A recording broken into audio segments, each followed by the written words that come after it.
Talia's POV. Hihintayin kita dito, Talia. Sige, Kuya Simon. At naglakad nga muna siya sa may hardin dahil may tumatawag sa kanya. Pumasok ako sa bahay na kaagad naman akong binati ni Mrs. Doris at ilang katulong. Sila ang mamimiss ko kapag umalis na dito. Ipaghahanda na po ba namin kayo na makakain? Wag na. May kukunin lang akong ilang gamit sa silid saka doon sa may study table ko sa may greenhouse. Maaari niyo bang kunin yung art set ko? Mahalaga kasi yun sa akin. Nalungkot biglang mukha nila. Aalis na kayo, Madam Doralte? Napatango ako.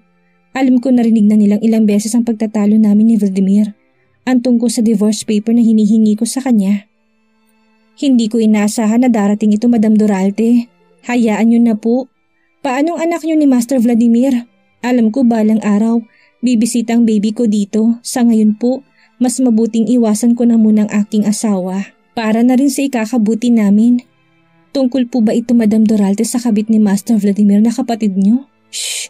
Wag na wag kayong magsasalita ng ganyan dito. Lalo na kapag nasa paligid sila. Ibig sabihin maaring iuwi nga dito ni Master Vladimir ang kapatid nito, Madam Doralte? Hindi yan imposibleng mangyari. Saka nga umakyat na ako sa silid at kinuha ang mga masasabi kong gamit ko. At pinatong ko sa study table ko ang ATM card na binigay sa akin ni Vladimir. Hindi ko na ata kakailanganin yun. Konti lang ang gamit ko kaya mahalatang parang hindi naman ako nag-empake. Sinabi naman kanina ni Kuya Simon na yung gamot ko daw sa Montejo Mansion siya mismo ang nagtago ng mga yun para sa akin. Wala daw siyang tiwala sa mga tao na naroroon. At talagang malaki ang papasalamat ko. Sa desisyon ko bang ito, makakabalik bang dating masayahin at masiglang si Talia noon? Sa tingin ko oo, lalo na kung walang Ate Rebecca. Lumabas ako na may ngiti sa aking labi. Madam Doralte, tingnan niyo ito. Na-curious ako at lumapit kay Mrs. Doris. Sa silid ni Vladimir, nandoon ang ilang damit pambata. Pinakita ko lang sa inyo at baka humagbagong desisyon niyo. Binili ni Master Vladimir ata yan para sa inyo. Malumanay akong ngumiti sa kanya at minabuti nga nito na lumabas muna sa silid ng asawa ko. Ang paper bag nga ng mga gamit pambata ang nasa sofa. Ang tanong para kanino ito? Sa akin ba o kay Ate Rebecca? Naalala ko lang ang sinabi ni Vladimir noong una kong makita ang bagay na kagaya nito. Sinabi niya na para yung kay Rebecca. At sa akala ko naman hid na ako, yung puso na ata ni baby ang nadurog. Kasi naninikip biglang dibdib ko. Hinawakan kong 3 buwan na pinagbubuntis ko. Napaluha at humingi na lang ako ng patawad sa baby ko. Sorry baby, sorry. Ngunit para man lang may sabihin ako kapag nanganak na ako sa aking baby. Nabigay ni daddy ang damit na una niyang isusuot. Kumuha ako ng isang paper bag na isang set ng mga damit ni baby. Ngumiti ako pero paglabas ko sa silid ni Vladimir, nagulat ako kung sino itong nasa labas ng pinto. Si Vladimir na nagulat din na makitang ako at si Ate Rebecca na kaagad ngumiti ng inosente sa akin sa kahinawakan ng kamay ng asawa ko. Kabit lang siya pero ganitong ginagawa niya sa legal na asawa? Meron ba talagang pagre-respeto si Ate Rebecca sa mga taong nasa paligid niya? At sa nakikita kong ito, hustong kinurot ang puso ko. Napakawalang hiya talaga. Saan ka pupunta, Talia? Oh, hawak mo yung binibigay ni Vladimir na isang set ng damit para sa baby ko? Bakit? Tanong ni Ate Rebecca na parabang napaka-inosente at walang nangyari. Sa totoo lang, wala pa ako nakitang kabit na kasing tapang na kagaya ni Ate Rebecca. Kampante kong hinawakan ng paper bag. Akin to. Ito lang ang madadala ko para sa baby ko na kahit paano may ama pala siyang nag-alala sa kanya. Nakakadiri ka, Ate Rebecca. Ang sinabi ko parang isang sampal yun sa kanya. Nakakadiri ka. Proud na proud ka pa na pinagbuntis ang isang bata at ipaako sa aking asawa. Ang batang hindi naman kanya. Ang kapal ng mukha mo, Rebecca. At ikaw naman, sulyap ko kay Vladimir. Sana wag mong pagsisihan ito balang araw. Saka naman nagsimula ulit umarte si Ate Rebecca. Binitawan niyang kamay ni Vladimir at tumalikod. Nagmamaktol ang kabit ng asawa ko. Dapat siguro umuwi na ako, Vladimir. Sinabi ko naman sa'yo na labis ako nag-alala na madatnan natin dito si Talia at pagsilosan niya ako. Ayos lang naman na pagsabihan niya ako ng ganyan. Saktan niya ako pero kapag sinaktan niya ng anak ko, nag-aalala na ako ng husto. Baka makunan ako, Vladimir, at hindi ko na nga siya maisilang ng maayos. Inosente man sa sinabi niyo ni Ate Rebecca sa pandinig naming dalawa ni Vladimir, ngunit halata namang ginagamit niya ang pagkakataon na ito upang magalit si Vladimir sa akin. Aktong aalis na si Ate Rebecca nang hinablot ni Vladimir ang kamay nito paharap sa akin. Saka niyakap nga niya ng harapan si Rebecca. Hindi ikaw ang kailangan na umalis. Ang titig sa akin ni Vladimir, madiin at napakasama. Ikaw, lumayas ka. Wag na wag ka magpapakita kahit kailan kay Rebecca. Nanlilisik ang mga mata ni Vladimir sa akin. Gigil na gigil siya. Sa kanya tinurong hawak kong paper bag. At yan, hindi yan sayo. Wag na wag mo sasabihin na hindi ko anak ang dinadala ni Rebecca. At wag mo sa akin ipagsiksikan ng anak na ibang lalaki na ipinagbubuntis mo, Talia. Binili ko yan kay Rebecca. Sino nagsabi na para yan sayo? Sino nagpahintulot na pumasok ka sa aking silid? Magnanakaw ka ba talaga, Talia? Ganyan ka ba talaga kadumi? Tsk, paano na masusot ng anak kong damit na yan kung hinawakan mo na? Napangiti ako sa sinabi ni Vladimir. Ngunit sa totoo lang, ilang kutsilyo na bang nakatusok sa dibdib ko. Magnanakaw ako at eto madumi na. Okay, madumi na to, kaya akin na lang ha. Bumili na lang kayo ulit nito since marami naman kayong pera. At dadaanan ko na sana sila na biglang hinablot ni Vladimir ang paper bag at nahulog nga lahat ng laman noon. Ang pinipigilan ko naman na emosyon na kumakawala sa akin ay nawala sa kontrol. At lumuhan na nga ako, isa akong madumi habang wala namang katotohanan at sinabi niyang hindi niya anak ang dala ko at paniwalang paniwala naman siya kay Ate Rebecca na anak niyang dinadala nito. Humarap ulit ako sa kanila, ngumiti na kahit ayokong lumabas sa mga luha ko. Ayan na. Vladimir, bakit ang sama mo sa akin? Inaano ba kita? Sa totoo nga ikaw ang sumira sa akin, pero ni minsan hindi ko tinatak sa'yo. Nagagalit ka ba dahil akong ikinasal sa'yo? Sana dapat tumanggi ka na. Nang hindi ako nasira at hindi ko tinalikuran ng karir ko na hindi sana ganitong inabot ko sa'yo. Talia, matapang na sumingit si Ate Rebecca, nanunuyang mukha nito. Ako lang ang nakakita dahil nakatalikod siya kay Vladimir. Itatama ko yan sa sinasabi mo ha? Hindi mo masisisi si Vladimir kung magalit siya sa'yo. Kilala mo naman siya, hindi ba? Isang perfectionist at neat freak. Lahat ng yan nakita mo sa kanya. Kilala siya ng lahat ng ganyan. Nagkataon lang na ikasal kayo, magkaiba kayo. At ang bahaw na tinatago mo sa amin, naamoy na. Napakarumi mo, Talia. Napakarami mong relasyon sa iba't ibang lalaki at natulog ka pa kasamang ibang lalaki para sa pera. Maging ako hindi ko talaga matatanggap ang isang babaeng kagaya mo. Isipin mo, paano pa kayang asawa mo, Talia? Sinungaling! Kagad kong harang sa kanya dahil ang mga sinabi nito sa akin ay puno ng pagiging ipokrita at paninira. Kaya lang talaga siya pinaniniwalaan ni Vladimir. Pinulot ko na lamang ang gamit na sinabi kong akin na lang. Akin na lang to. Kung yan ang paniniwalaan mo, Vladimir, sige lang, lalayas na nga ako. Talia, si Vladimir. Oops, wag mo akong pigilan sa harapan ng kabit mo. Baka magkaroon naman yan ng emotional breakdown. Ako pang sisihin mo. At tumalikod na nga ako sa kanilang dalawa. Nang lumabas ako sa bahay, kaagad akong sinalubong ni Kuya Simon at kinuha ang gamit ko sa katulong na sumunod sa akin. Dali-dali niya nilagay sa backseat ng sasakyan nito. At iyan, Talia, hahawakan mo na lang ba yan? Napatango ako sa kanya. Yung damit na para sana sa baby ni Rebecca at yun lang ang naagaw ko para sa aking baby. Sorry na baby, eto lang ang nakuha ko para sa'yo.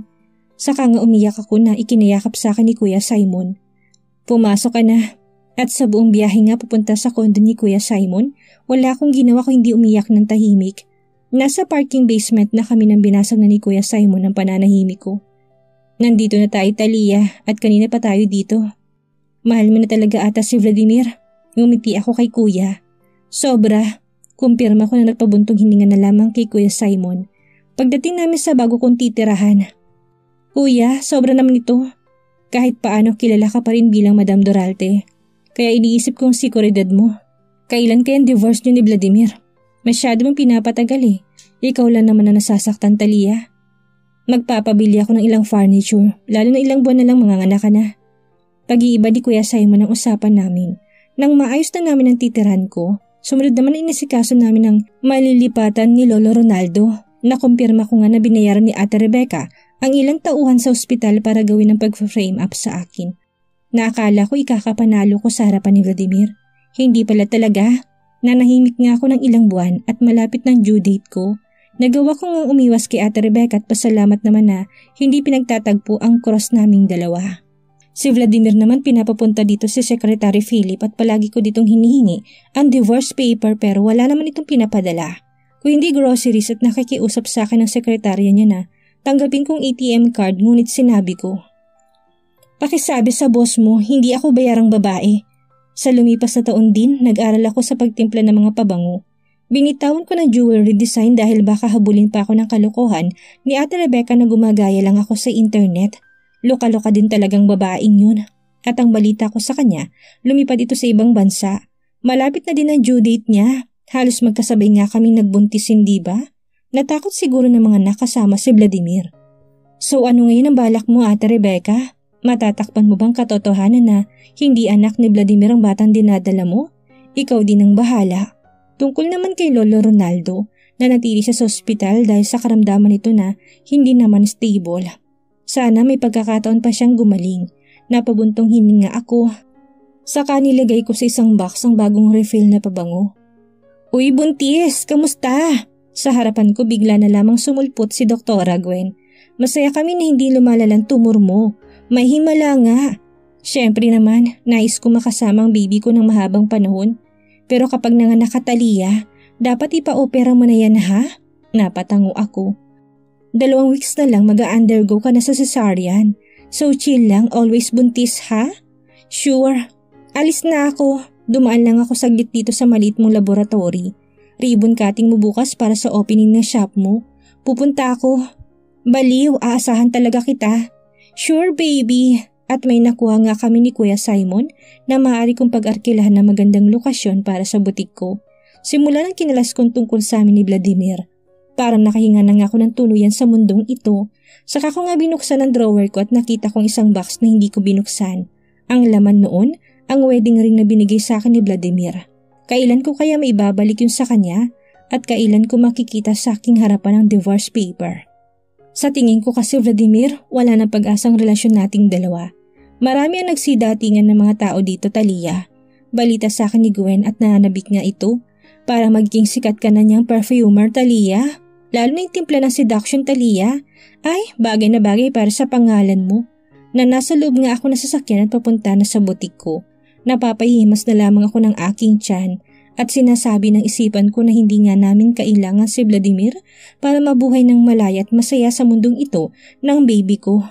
Papunta na din ako dyan para masimulan na natin ang successful journey natin sa negosyo natin yan, Gwen. Nandyan na ba si Kuya Simon? Wala pa. Papunta na daw siya dyan kanina. Baka na late lang ng konti. Bakit kasi hindi na lang kayo nagsama papunta dito? Papunta na rin kami dyan, Gwen. Maraming salamat sa pag-assist ng staff mo ng ganito kaaga. No problemo. Kasosyo mo ko sa work na ito. Teamwork. Siya buntis. Siya. At binaba ko na nga ang tawag. Ipipikit ko na sana ang aking mga mata para magpasalamat sa puong may kapal nang hindi natuloy dahil parang biglang lumiko ng daan si Manong. Manong, bakit lumiko po tayo? Alam ko diretso lang po doon ang papuntahan natin. Nagtaka ko dahil hindi man lang ito lumingon sa akin kung hindi mas lalo niyang binilisan ang pagmamaneho. Manong! At kinabahan na nga ako ng hindi maganda.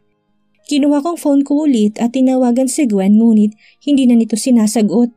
Tinawagan ko rin si Kuya Simon ngunit hindi rin sinasagot. Biglang hindi ko alam ang gagawin ko.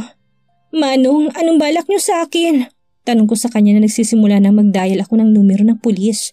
Sumagot naman ang nasa kabilang linya, ngunit huli na dahil tumigil ang sasakyan sa isang malayong abandonadong gusali. Dinala ko dito sa lugar na abandonadong simbahan. Please, tulo! Nahinablot na itong phone ko at sa harapan ko mismo binasag. Tatakpo sana ako na napatras ako dahil may mga humarang na sa akin.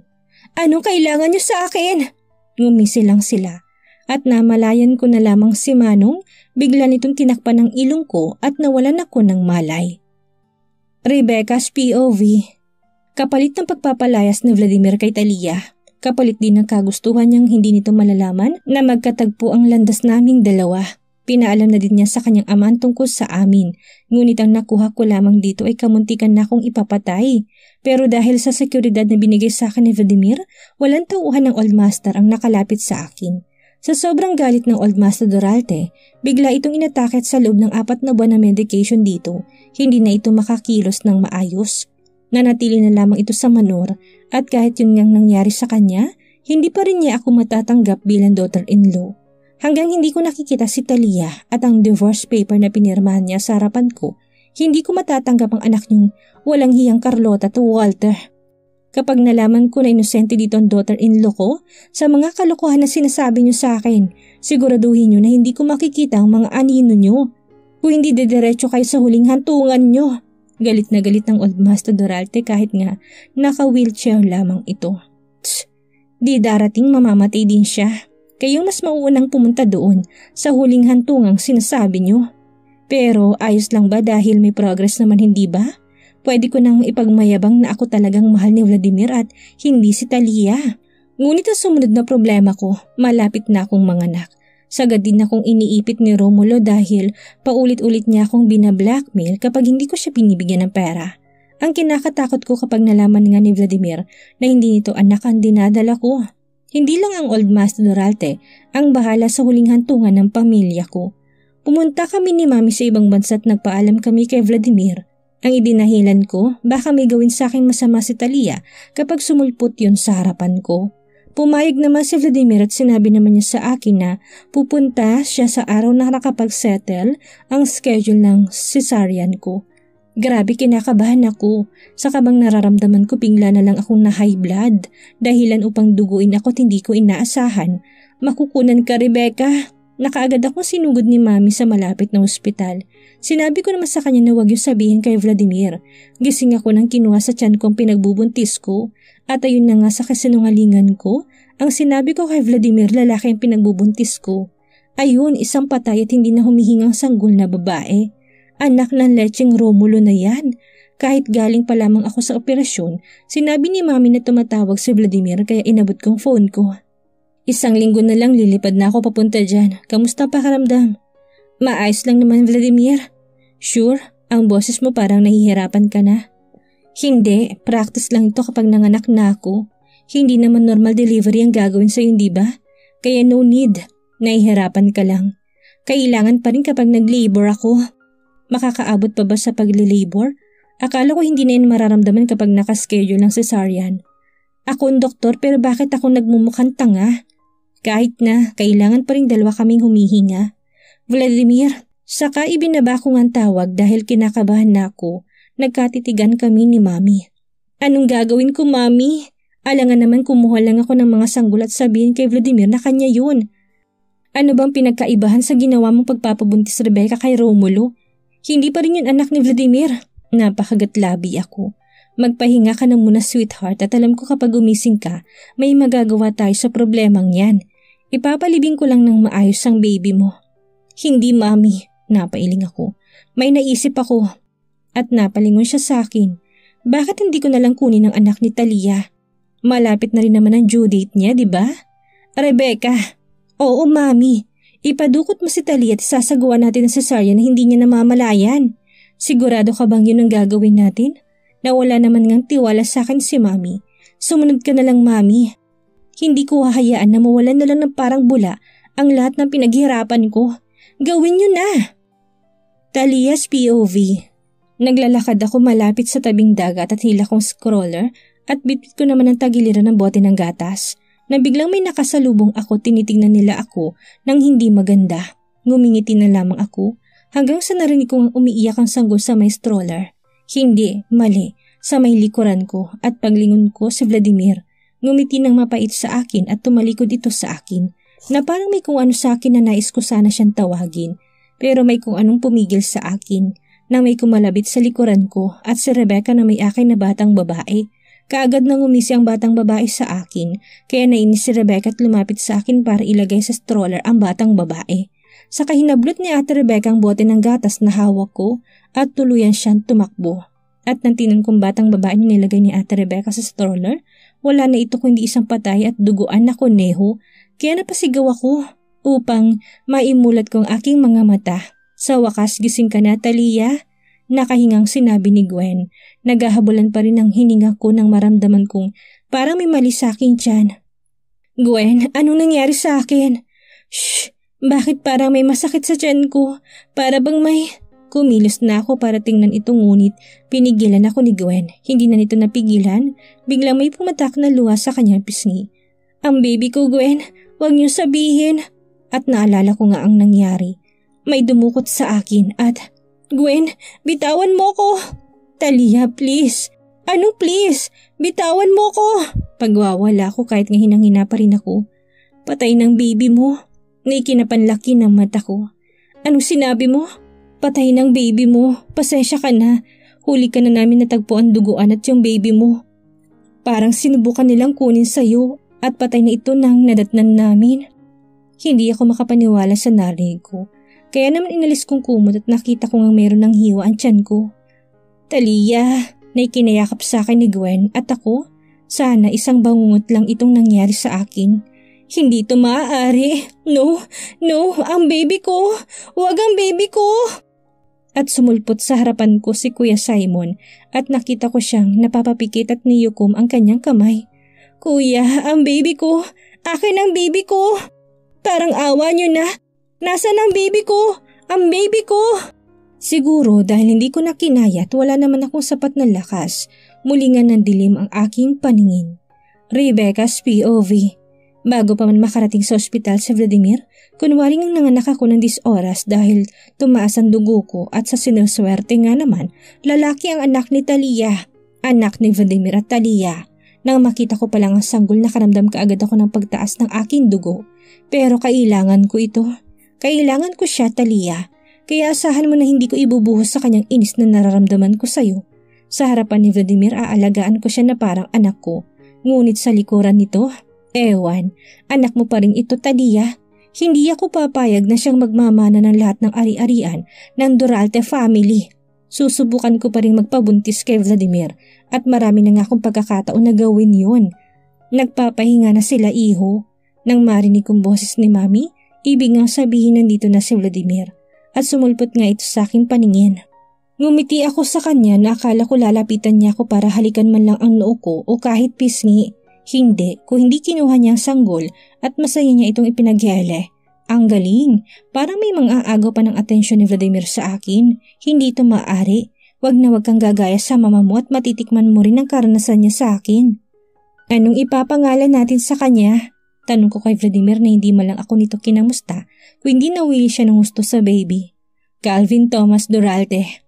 At may ngiti nga sa labi ni Vladimir ang banggitin yun. Calvin Thomas? Ulit ko na medyo hindi ko nagustuhan dahil sa Thomas na idinagdag niya. Di nagkakalayo sa pangalan ni Talia. Nakakainis. Balita ko nanganak na din ang asawa mo, Vladimir. At lumingon nga ito sa akin. Paano mo nalaman? Baling niya. Hindi magandang titig nito sa akin. Nakarating sa amin na may dumukot sa kanya. Sabat ni Mami. Sa kasamaang palad sa nangyari, parang napilitang ipinganak ni Talia ang anak niya sa ibang lalaki sa sitwasyon na yon at dahil doon namatay ito. Kahit paano anak ko si Talia, nakakalungkot ang nangyari sa kanya. Mami naman, wag na muna natin pag-usapan ang tungkol kay Talia. Nakakalungkot nga talaga pero ang baby ko hindi maaaring makapag-recover ng kamalasan ni Talia. Shh, hayaan natin na maging masaya tayo kahit ngayon lang. Talia's POV. Nang magkaroon na ako ng lakas, pinuntahan nga namin ni Gwen ang crematorium kung nasaan nila hinatid sa huling hantungan ng baby ko. Hindi ko halos alam kung saan luha ko pa kinukuha ang lumalabas sa aking mga mata. Napakasakit, nasasaktan ako ng husto. Kung sino man ang nag-utos na gawin ito sa akin, hindi ko siya mapapatawad. Kung ikaw man ata Rebecca ang nasa likuran nito, asahan mo, kung kumakampi sa iyo ang karma, ako ang magiging karma mo. Dinala ko ni Gwen sa isang bench at binigyan ako ng inumin. Talia, maaga pa para lumabas ka sa ospital. Baka may hindi magandang mangyari sa'yo. Yung tumor mo. Tumor ko? Alam mo Gwen, hindi ko nga nagawang ipalaglag ang baby ko pero kapalaran naman ang gumawa ng paraan. Hindi kapalaran ko hindi isang tao na napakademonyo. Sabihin mo sa akin may kinalaman ba dito si Ate Rebecca? Ano sinabi namang investigador? Sabihin mo sa akin ng totoo Gwen. Please, pursigido ako na mahanap ang driver at sakang grupo nito para mabigyan ng hustisya ang nangyari sa akin at sa baby ko. Kaya minabuti ko na lamang ang pagpapalago ng maliit kong tindahan na hindi akalain na naghugas dili nga si Gwen na magiging sikat ito. Tumakbong oras ko nang hindi ko namamalayan. 3 taon nang lumipas. May mga foreign investor ako na nakakaharap at habang nasa trabaho ako, saglit kong nakakalimutan ng mundong tinalikuran ko muna. Ang tungkol kay Vladimir, kay Ate Rebecca at sa baby ko. Ngunit isang araw sa kalagitnaan ng pakikipag-meet up ko sa isang investor, tumawag ang private nurse na kinuha ni Kuya Simon para kay Lolo Ronaldo at sinabing inatake ito. Kaya nagmadali akong pumunta at walang pinapasok sa silid nito. Dumating si Kuya Simon at Gwen, hindi ko mapigilan na mangamba at kinakausap na ni Kuya Simon ng nurse para kunin ang data ni Lolo Ronaldo. Naalala ko pa noong isang araw, habang nagluluksa ako sa baby ko, pinuntahan ko siya. Nagulat ako dahil tinawag niya akong Lala. Nais niyang lumapit sa akin kaya ako mismo lumapit. Kinuha niyang kamay ko at sa pag-alis ng kamay niya, nakayukom sa aking palad ang isang pendant. Ngumiti ng masigla. Ngunit hindi siya makapagsalita ng maayos kung hindi ang tawag lang niya sa akin na Lala. Hindi kami sumuko ng mga taong nasa paligid ko, si Gwen at Simon hanggang ngayon at ang pendant ng isang kwintas na binigay niya sa akin may kalumaan na ang disenyo pero masasabi kong purong batong ginamit na diamante para nga gawin itong bituin na katabi ng quarter moon. Tinanong ko siya kung saan ito nanggaling pero niyukom niya ulit ang palad ko na para bang sinasabi niya sa akin yun. Akin po ba to? Marahan na tumango at ngumiti. Ngayon ang pendant, ginawa ko ngang kwintas. Ang tanging kayamanan ni Lolo Ronaldo na sa tingin ko matagal na niyang inaalagaan. At kahit nga nahihirapan noon sa buhay niya bilang mangangalakal, nagawa niyang itago ito kaysa sa isang la. Bumukas ang pinto at lumabas ang doktor na kaagad nitong inalis ang kanyang surgical mask. Lumingon siya sa amin ni Simon. Umiling ito at ang iling na yun ay hindi maganda. Pasensya na, ginawa na namin ang lahat. Ngunit naghihintay na lang tayo ng oras. Alam mong ibig sabihin nito, Dr. Simon, hindi na magandang function ng kanyang organ at nagkalat ng mga infection sa kanyang katawan. Pero Doc, pinigilan ako ni Kuya Simon. Hinilan niya ako at niyakap. Naramdaman kong init ng kanyang katawan. Lumaban si Lolo Ronaldo para nga matulungan tayo sa haba ng panahon na nagdaan, Talia. Ngunit hindi na kaya ng katawan niya. Cancer ang nilabanan niya sa loob ng 3 taon. Hindi yun biro. Ang magagawa na lang natin ang magpaalam sa kanya at magpasalamat. Kuya Simon, hindi ko ito matatanggap. Shh. Hayaan na muna ako ni Kuya Simon na umiyak bago nga pumasok sa silid ni Lolo Ronaldo. Hanggang sa lumapit na sa amin si Gwen. Talia, kailangan mo na ata magpaalam sa kanya. Na ang nasa isipan ko, hindi ako papasok dahil kapag pumasok ako, lilisan na sa mundong ito si Lolo Ronaldo. Pero sa pagkakataon na ito, hindi ko ata makokontrolan na katadahan ng oras. Kaya pumasok na ako sa loob at nakita ko nga na parang naghihintay na lamang siya. Hinawakan kong malamig niyang kamay, ang paghinga niya, naghahabulan. Hindi na ito makakita. Ngunit binulong sa akin ni Kuya Simon na nakakarinig pa ito. Pumatak ang luha ko at walang boses na lumabas sa aking bibig ang pasasalamat ko sa kanya. Alam kong inaalagaan niya ako ng gusto bago pa man ako ampunin. Maraming salamat po talaga. Hayaan niyo, ipagpapatuloy ko pa rin ang paghahanap ko sa aking pamilya. Hanggang sa huminga na nga ng malalim si Lolo Ronaldo at tuloy nang naputol ang kanyang hininga nang tumunog ang machine na ibig sabihin wala na ito. Lolo Ronaldo! Naikinayakap ko dito pero hinilan na ako ni Gwen at sa kanya na ako napayakap. Tumulong na si Kuya Simon at sumang-ayon nga sa susunod na proseso. Nang burol ni Lolo Ronaldo, walang pumunta ko hindi kami nga lang ni Gwen at Kuya Simon. Napakalungkot at ayaw ni Lolo Ronaldo ng ganito. Kaya nga nakapagdesisyon kami na kapag wala pang sumulpot na kamag-anak, ihahatid na namin ito sa huling hantungan. Ngunit sa paghihintay namin, wala ngang pumunta. Katabi ng abo ng anak ko, ipinagtabi ko sila. Ang larawan ng baby ko na isang ultrasound at ang larawan nga ni Lolo Ronaldo. Napangiti na lamang ako para sa kanila. Alam kong masaya na sila at hindi nga nila mararamdaman ang pasakit ng mundong ito na kapwa lang naman natin ang gumagawa. Sa mga sumunod na araw, meron kaming bagong kliyente at makikipagkita ito sa isang 5-star hotel dahil napabisita lamang ito sa bansa. Pumunta ako ng maaga para nga matignan ang na-reserve kong spot para sa importanteng kliyente. Bago pa man ako makapag-park na sasakyan ko, may nauna na 3 sasakyan ngunit hindi ko inaasahan kung sino makikita kong bumaba.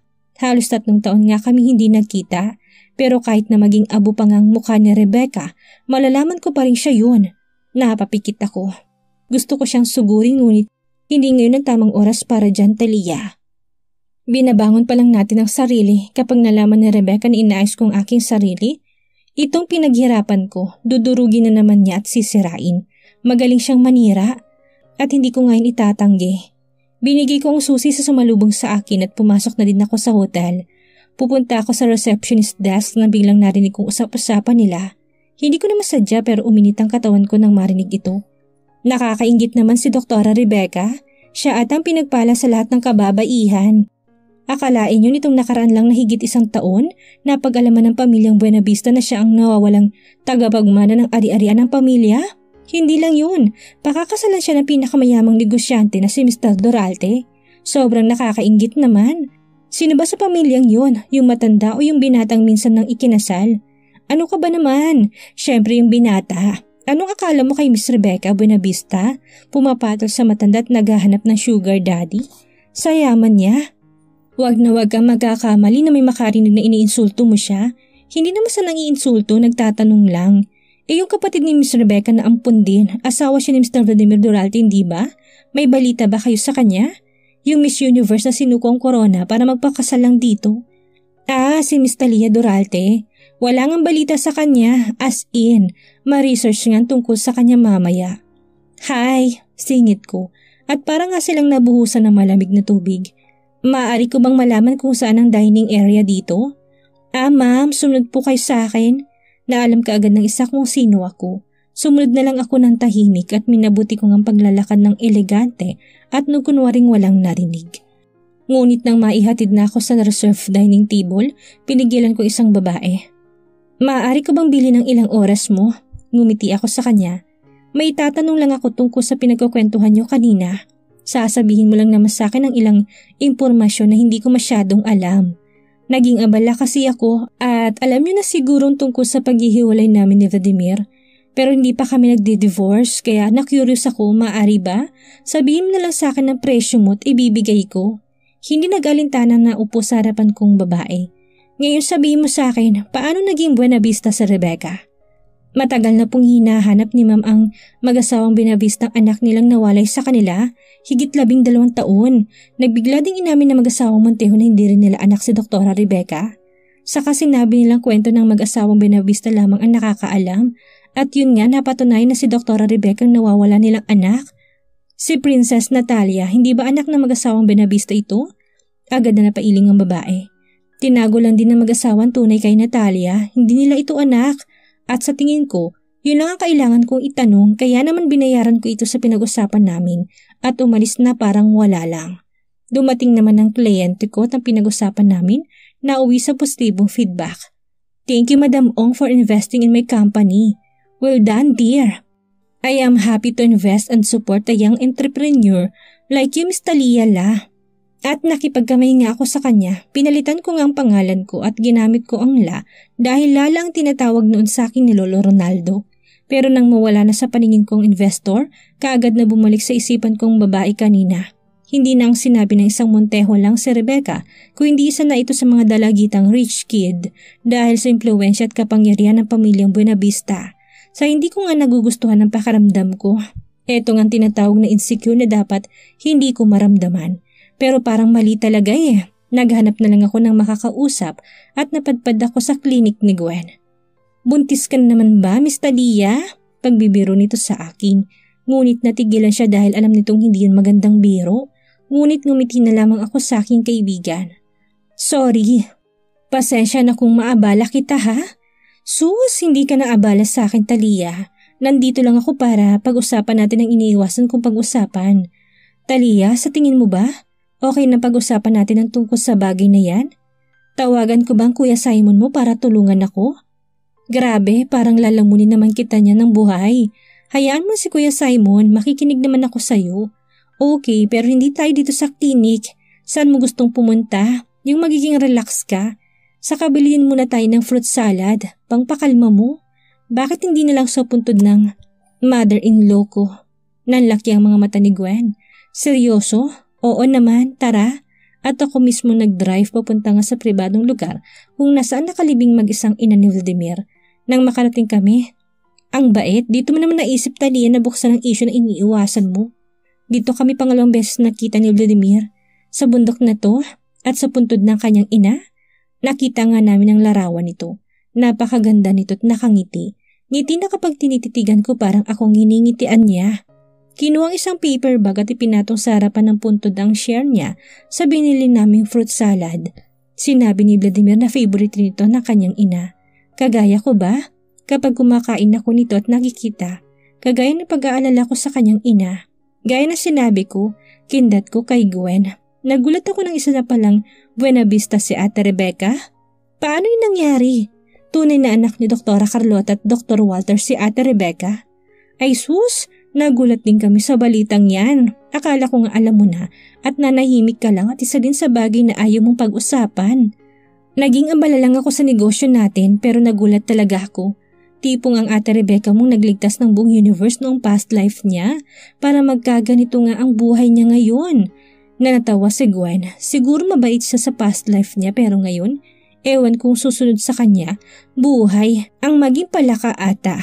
Bagay na bagay sa kanya. So, kamusta nga si Rebecca at Vladimir?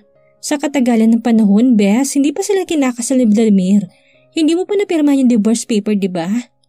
Napailing ako, pero hindi ka pinapahanap ni Vladimir. Hindi rin. Totoo ba talagang balitang pakakasalan ni Vladimir Dorate ang asawa mo, Bessie?